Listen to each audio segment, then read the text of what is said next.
Welcome to Fresh Start. Are you ready for health? This is Get Ready, Get Set, Part 2. The leading cause of death in the United States is cardiovascular disease, which causes heart attacks and strokes.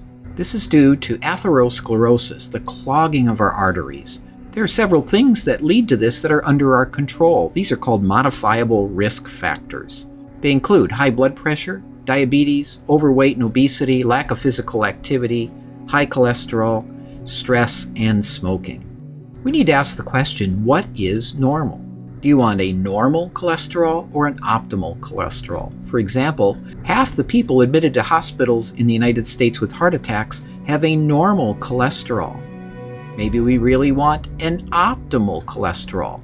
In the left sidebar, you can download Biomarkers Explained, save them to your computer or print them off, and we explain the difference between normals and optimal values for your health. Remember, we said the only treatment that actually reverses the clogged arteries is a plant-based whole food diet. What about diabetes? Diabetes is now our single largest U.S. healthcare expense, and it's just getting more and more expensive. But did you know that diabetes is reversible? More than 80% of people with type 2 diabetes can actually reverse their disease if they lose 15 to 20% of their weight. You can do that with bariatric surgery, however, the weight's likely to come back unless you make healthy lifestyle changes. And if you make those healthy lifestyle changes, you may not need the bariatric surgery in the first place. How about prediabetes? This is an epidemic. More than 1 in 3 adults in the U.S. have prediabetes, and more than 80% don't even know it. Even almost a quarter of our teens and young adults have prediabetes.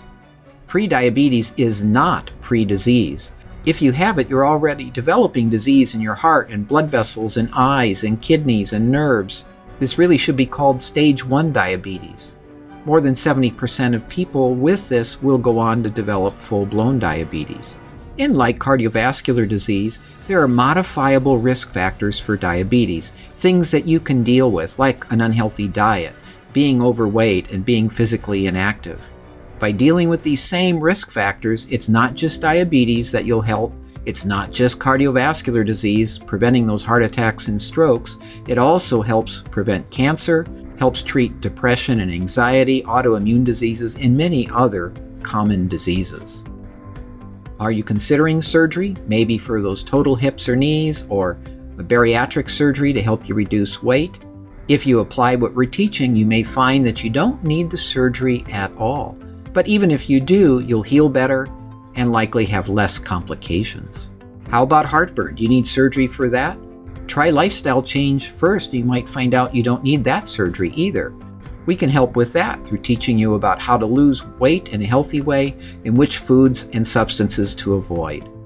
Lifestyle medicine is different than conventional medicine. This requires your active participation, which means that you are in control of the dose. Just think, if I gave you a pill for blood pressure and you took only a little piece of it, you wouldn't expect to get great results. Well, it's the same thing with lifestyle medicine. We're going to give you the prescriptions, but if you only take a small piece of it, you're not going to get the effect that you want. The fork is the most important determinant of your health, unless you're a smoker. If you're a smoker, the fork's no less important, but it's even more important to eliminate the tobacco. Through our sessions, you're going to see again and again the eating continuum.